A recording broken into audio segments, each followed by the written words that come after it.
This is the Aftermarket Radio Network.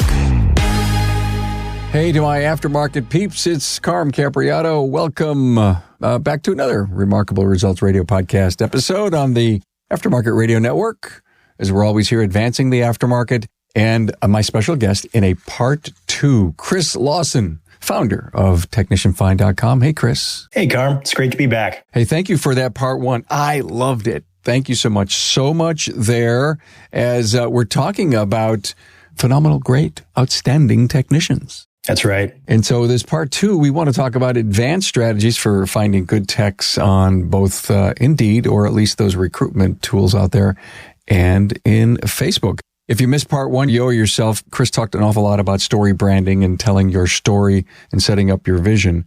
This isn't an app. This is something that changes you internally. Hey, plan to be at AAPEX 2023, October 31st through November 2nd. AAPEX will build upon the incredible success of Joe's Garage, a full 10-bay working environment. If you earn your living in the auto service aftermarket, then AAPEX is for you. Hey, did you know that Napa Tracks has on-site training plus 6 days a week support? It all starts when a local representative meets with you to learn about your business and how you run it. After all, it's your shop, so it's your choice. Let us prove to you that Trax is the single best shop management system in the business. Find Napa Trax on the web at NAPATRACS.com. So let's jump into these advanced strategies that you have learned over the years. Sure. The big ones are, everything starts with the mindset. We talked about mindset in session 1. And when you're thinking about platforms online, there's also a mindset that comes into the platforms online. The mindset that comes into, we like to use Facebook. I mean, there are lots of platforms that are coming up faster and, gaining more traction, platforms like TikTok. But in order to find technicians, we still like Facebook. It still works and we're able to target very well and it still gets a lot of results. And when you are adopting a mindset to how you want to use Facebook, it's like a big party. People are going to Facebook and they're going to Facebook to catch up with friends to see what's going on there. They want to join the fun and everybody's posting fun pictures and just lots of fun stuff. That's the mindset to have with Facebook. There are a lot of social media platforms that you can be on, but we still like Facebook because that's a place that we're really going to get the traction and we're able to generate a lot of activity and actually get directly to the technicians and people who know them. We also like to use, it's kind of it's 2 sides of a coin. Facebook does a really good job in allowing you to get in front of people, to join the party and to invite them in. But what Facebook doesn't do a good job of at this point, and they may be working on this, but what they don't do is it's not a good place to actually have people apply. They haven't figured that out yet. You really need to use Facebook along with some sort of an applicant tracking system. And you can use something as sophisticated as your own applicant tracking system, or you can use something that's already done for you, like an Indeed or a ZipRecruiter. But you need to use both of those platforms because the Indeeds, the ZipRecruiters, the applicant tracking systems of the world, they've figured out how to capture applications, get people to apply, and make it easy to communicate with them without getting ghosted. Facebook hasn't quite done that yet, but they do a phenomenal job in getting in front of people. Okay, so I've got a job opening. The phone rings, and I've been a tech for a lot of years, and I hear you have an opening. And they says, yeah, I do.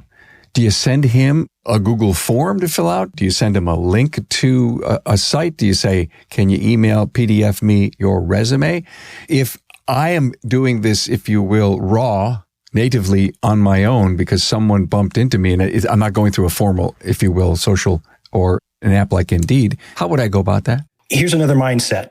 So you can tell I'm big on mindsets. The mindset is you want to remove the friction. And anything you do, anything you ask them to do is going to create more friction. If you are on the phone with someone, I'll give you a perfect example. So I was working with the shop owner up in Washington State, and he told me something I thought was genius. And he said, you know what? If anybody ever drops their application by and I've got 15, 20 minutes, I'll tell them just come back and come into the office and let me talk to you right now. And I said, that's genius because, why would you take the application and then try to chase them around to do the interview if you can just do the interview right there?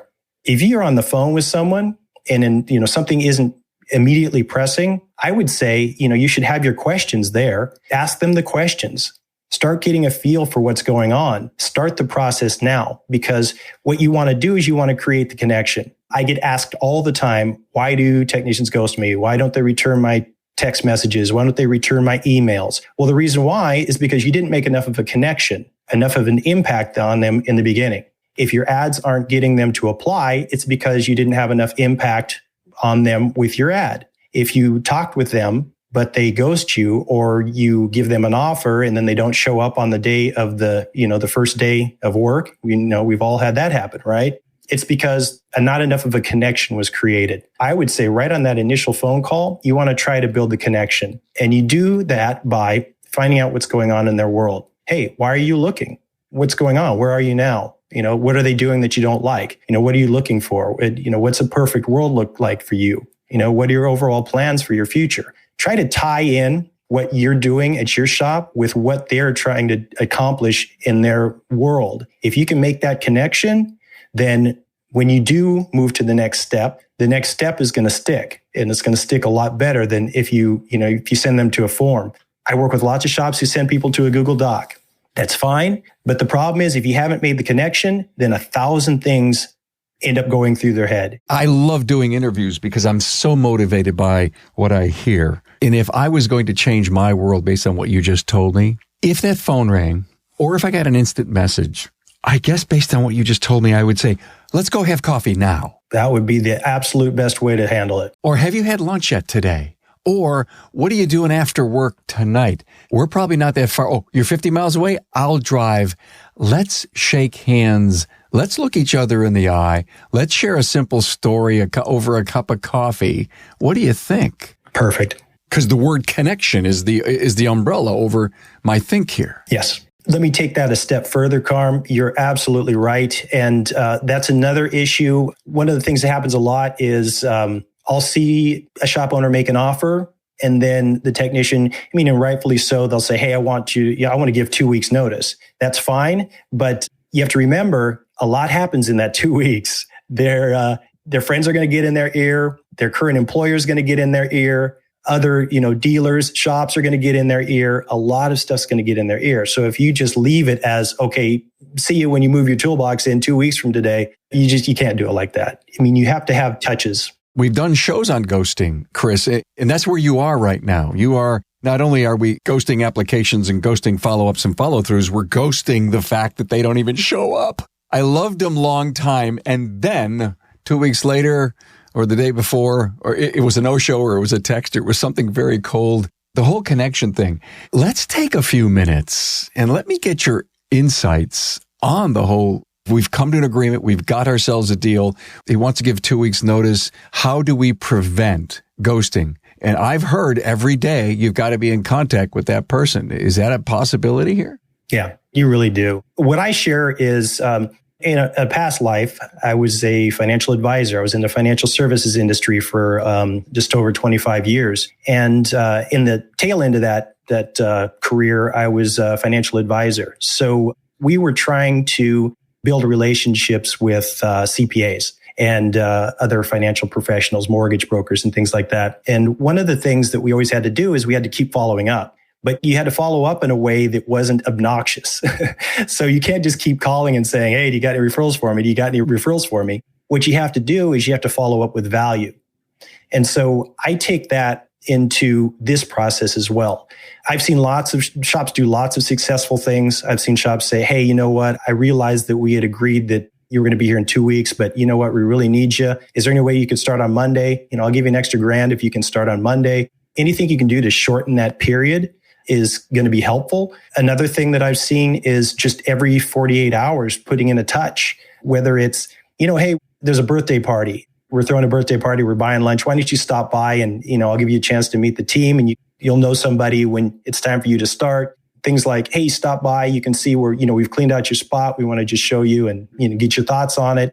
Or reminding them why they made the decision. That's another really important thing. There's a reason why they said yes to your offer. And reminding them why they said yes to your offer is another way that you can have a touch. Hey, you know what? Jimmy's a service advisor here. And, we talked about how he does dispatching because where you are at the dealer, they play favorites in dispatching and they give all the gravy work to their pet techs.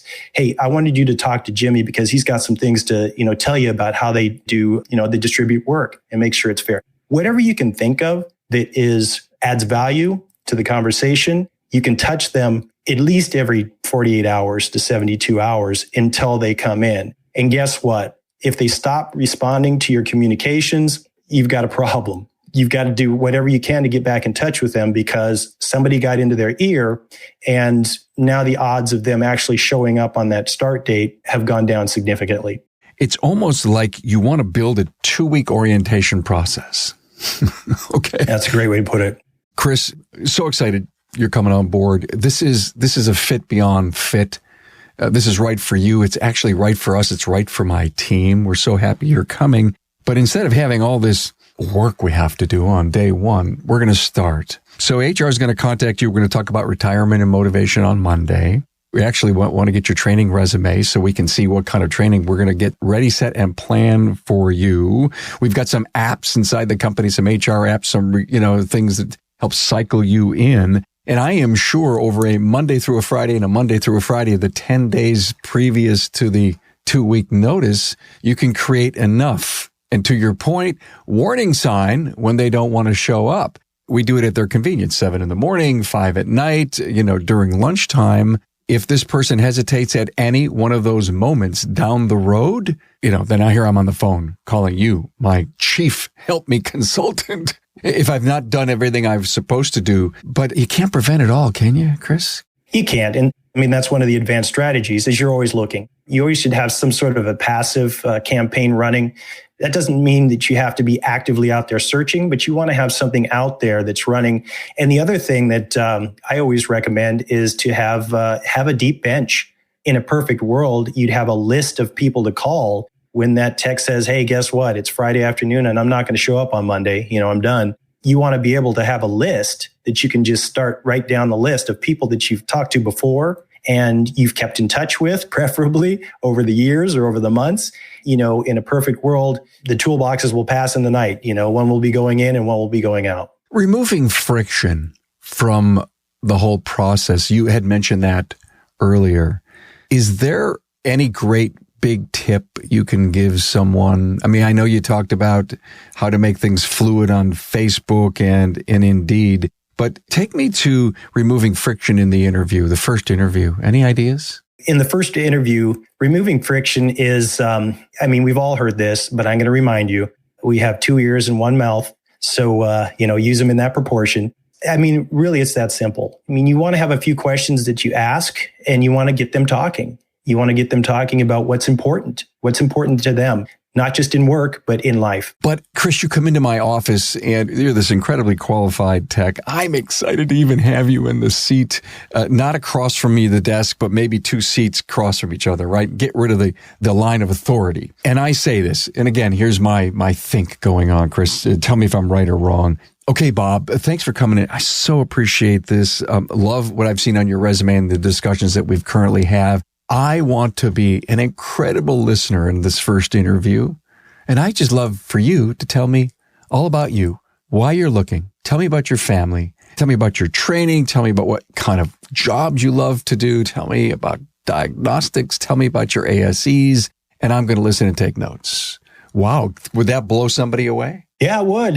It would blow them away. I think that there's a lot of soft things that you want to ask about, but there's also the skills. There's the hard skills that just, obviously they can't do the job if they don't have specific skills. So you want to talk about that. But the soft things, the soft skills, the soft ideas, they're important. Won't you find them, see them, hear them? If you can give 80% of the talk to the candidate and 20% on your own? Yeah, absolutely. Won't you just discover, wow, this person's pretty darn articulate.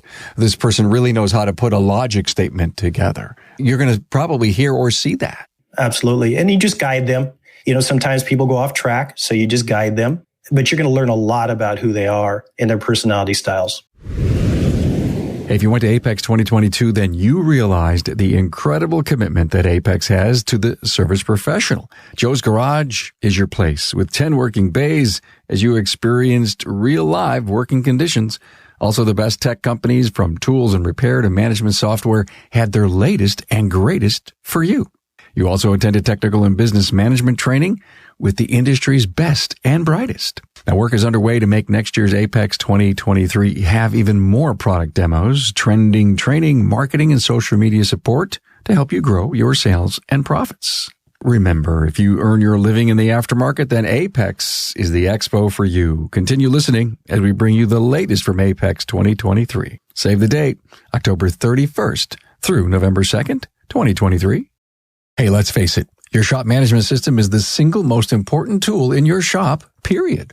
AAPEX has made selecting the right shop management system easy by offering the industry's best, most comprehensive SMS. Now, it all starts when a local representative meets with you to learn about your business and how you need to run it. After all, it's your shop, so it's your choice, and having local representation is a huge plus. Customizing tracks to your business, whether you're a one-person shop or a large multi-bay or multi-location company, a representative consults with you to help optimize your shop's workflow, efficiency, and profitability. Trax always has the flexibility to do business how you need to do it, which means it can also grow as your business grows. And unlike the other guys, we'll be there for you after installation with the best training and support in the business. Yes, a learning management system tailored to each role in your company. Simply put, Trax was designed and built for shop owners just like you. Visit us on the web at NAPATRACS, that's NAPATRACS.com. So let's go back to these advanced strategies on Indeed and Facebook. Let's just talk about Indeed. I mean, so many people use Indeed. You know, the challenge with Indeed is they change. Right when you figure Indeed out, they'll change the whole system. And they're actually in the process of going through a huge change now as well. I would say Indeed's the number one job site in the world. You need to be on there and you need to know how to use it. And the problem is not 1 in 10 shops I talk to knows how to use it to its fullest capabilities.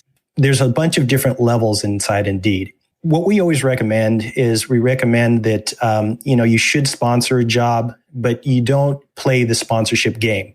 Now, let me explain how that works. The sponsorship game is you are competing with all the dealers in your city and you're trying to get on page one. So that's the way Indeed works. And I've talked with lots of Indeed reps, so I've kind of figured this whole thing out. And what ends up happening is you post a job and then 2 hours later, somebody else in your city posts another job for a technician. So every time another job is posted, you go down the page and then pretty soon you're off of page one. And when you pay, that brings you back onto page one or whatever page is needed for you to start getting views again. And then when your daily budget runs out, then you don't get views anymore. Indeed's trying to eliminate the daily budget altogether. At this point, you can still call and you can request a specific exception so that you can get daily budgets on, but they're trying to move it all towards application. You know, in my opinion, application is not the way you want to go. We've had clients call us and say, hey, what's going on? I just got an $1,800 bill on my Indeed account. And we go in and look, and it's because somebody in their shop set up a pay per application subscription, and then they forgot to check. If they're not in there every day and checking and then rejecting all of those, folks that are delivering pizzas that are, applying to be a master technician, if they're not in there rejecting all those resumes right away, then they get charged for all of them. It's great for Indeed because they're charging for all of them. And let me tell you, when you set that as your objective, they go to work. They give you a lot of applications, but that's not necessarily in your best interest. And what ends up happening is when you're paying more and more money, what ends up happening is you're competing against all of these other shops. The statistics I've seen, and it bears out from what I see, as proof, is there are only about 5 to 10% of technicians at any given time that are actually looking. When you're paying more and more money to Indeed to keep appearing on page one, to get your ads seen, and you're competing with dealers who are throwing thousands and thousands of dollars a month, you're playing a losing game.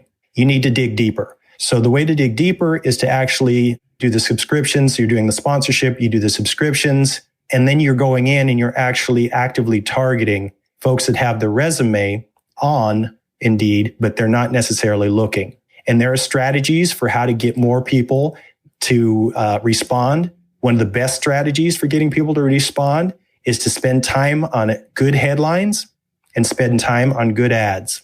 And the good ads, you can go back to our previous episode and We talk a little bit about, how you put together the ads and how you invite technicians into a story about your shop. But those are the important things to follow when you're on Indeed.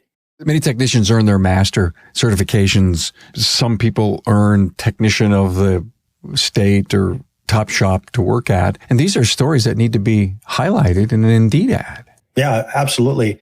One of the problems that I see is all the requirements. Now we're going back to friction. You require a resume, you have a bunch of deal breakers. So Indeed will let you do deal breakers. So if you don't have 5 years of experience in a professional automotive, repair shop, it's all these things that automatically reject people. If you go on Indeed and you look at the hiring insights, everybody that listens to this podcast should go on and look at hiring insights within a 25-mile radius of your shop. It gives you a wealth of data. It shows you all the information about what's going on with applicants, with your competition, with salaries, all that. It shows it on Indeed, and this is free. You can go in and look at it. But when you go in and you look at that, what you see is that the automotive technicians are typically 96 on a scale of 1 to 100 of competitiveness. So these are the most competitive. In lots of areas I work in, it's 100. So they are the most competitive jobs that you can actually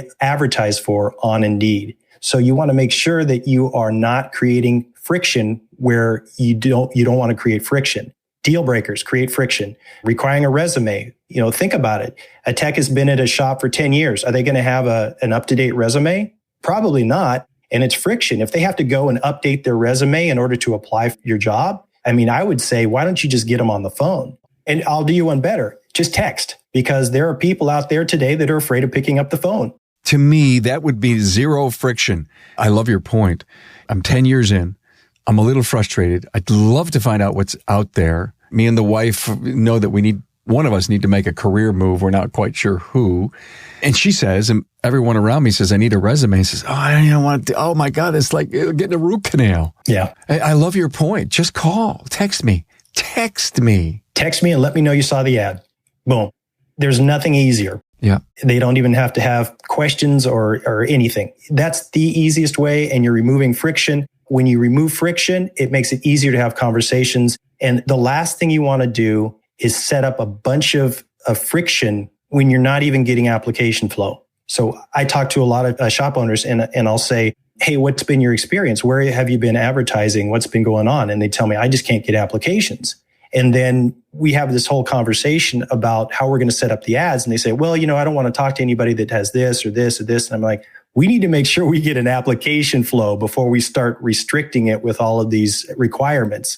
If you can get an application flow, then what you can do is you can take it to the next step. And I always say, hey, ask for referrals. Every technician that you talk to, if they've been in the business for 3, 4, 5 years, they've worked with other techs. Ask for referrals when you're on the call. Say, end every call and say, hey, you know what? This has been a great call. Can you give me a couple names of technicians that you respect, that you've worked with in the past, that can put in a good word about your quality of work? Get 2 more technicians to talk to. And you just talk. You just go from one to another to another. You're giving yourself more at-bats. That's what you're doing. And that's what this is about. God, that is, goes back to Moneyball. I just want people that can get on base. Get on base. That's exactly right. You bring up another great point, Carm. And it's a lot of times we'll be working with someone and they're looking for the unicorn. I've been through this so many times, and it's particularly frustrating for me when we get a lot of applications in the beginning of the process, because then they say, oh, you know what, I'm going to wait. We're getting so many applications. I'm just going to wait. And, we're going to get the perfect tech. And I'm thinking, you know what, let's get some doubles and singles. I'm not saying that you bring in the wrong person. What I'm saying is a lot of times there are people that would work. And if you're waiting for that perfect technician, and this is, it's almost a joke now, because one of the first things I ask in an onboarding call is I say, well, how long have you been looking? And so many shop owners will tell me, as long as I've been in the business, or 30 years, 25 years, they've been looking for the perfect tech for that long. So you don't necessarily want to look or wait for the unicorn. So here's my takeaway from this little mini segment that we just did. Hire a 2-base hitter and make them a unicorn. Yeah. And you can, because all the unicorns that are out there started somewhere. Quickly, let's just, in a few minutes, advanced strategies about Facebook. You got it.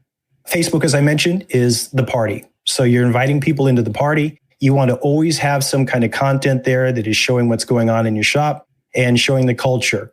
And, if you want to know more about culture, that's, in our last segment, we did that. We went into culture. But I'll just say this about it. You want to show them that it's a fun place to work. You want to show them that you care about your employees. You want to show them, again, with the mindset, you want to show them that you care and you want their life to work inside and outside of the shop. So whatever you post that can show that, that's important.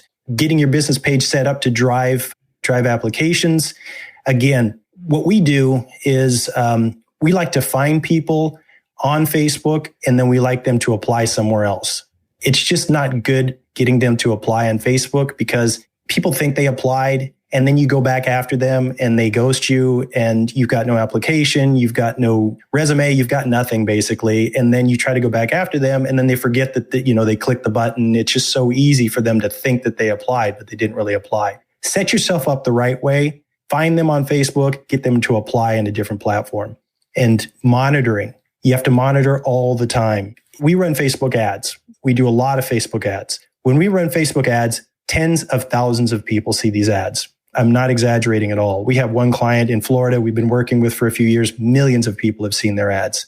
And you can imagine what happens when that many people see an ad. All kinds of people comment. You've got people who are potential customers will say, hey, I just saw your ad. It looks like you really treat your employees well. Can I bring my vehicle in on Thursday? You get people that say, hey, these folks are great. I've been working with them for a long time and they're fantastic. You want to be in there and responding. You want to be communicating. If you're running ads on Facebook, you'll get questions from technicians. Technicians will ask you questions like, hey, are your floors epoxy? What's your drainage look like? What kind of diagnostic tools do you have? They'll ask questions and, it drives me nuts when I go in there and I see that there's all these questions that are being asked by technicians and the shop hasn't responded. I'm thinking, hey, you're looking, this fruit is dropping on the ground. People are here. So you want to make sure that you're in there and you're engaging with folks because those are the opportunities that you can capture. So if I hired you to run my social media, I still have to be on it? Yeah. We've tested this and, Carm, I like to remove friction for my clients the same way I'm recommending everybody remove friction. And we tried it and there's just a problem. The problem is techs would ask questions that we didn't have the answers. My team staff didn't have answers for. And so we'd have a back and forth and that's friction. There would be situations where, shop could actually get somebody in for interviews very quickly. And we just can't do that because there'd be back and forth. It's just better if you're doing that. And it doesn't have to be every second. You don't have to have the app on your phone. You just check in once a day, make sure that you answer everything. The Facebook Business Manager, the Meta Business Manager now is set up so that you can see all of your notifications. You can see all of your comments and everything there. You can just go right in. You can get it done in 10, 15 minutes and then be out. So many out there love to hate social media. And thank you for the advice to remind us that if you're going to use it as a recruitment tool, actually forget it. If you're going to use it as a marketing tool for your great business, then you got to pay attention to it. Chris, I so enjoyed this part 2 on advanced strategies to finding good technicians. I mean, I know that you could go on for 2 or 3 more hours. So would you come back and let's do some more? Hey, I'd love to, Carm. Beautiful. Chris Lawson, technicianfind.com. Thanks so much for being here, man. Hey, thank you. It's been fun. Thanks for being on board to listen and learn from the premier automotive aftermarket podcast. Until next time.